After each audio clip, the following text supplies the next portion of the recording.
Express! Magsiset up lang ba ng pay? More on hook lang pala ang gagawin dito dahil Torre ang kanilang gagawin. Parang ayaw ng team fight dito ng ating mga teams. Gusto nilang i-capitalize yung mga objectives na pwede nilang kuhanin. Maingat na laro para sa AP Bren. At mukhang tatakas din ang Echo.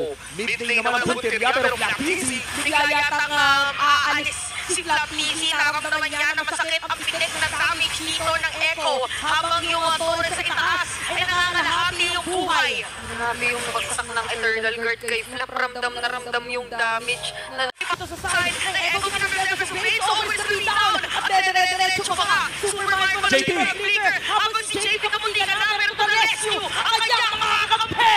Sanford ay makakakuha rin. 2 men down para sa AP Bren. 1v1 with the Great One makes that 3.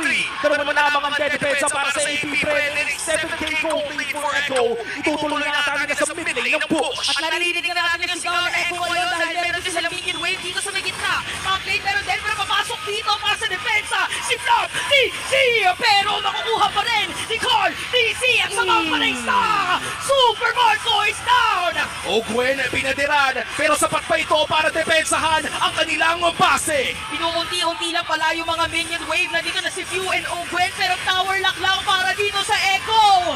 Sulit ang linggo dahil Game 3 tayo! Pangalawang Game 3 ngayong araw na to. Huling araw na talaga ng regular season. Hindi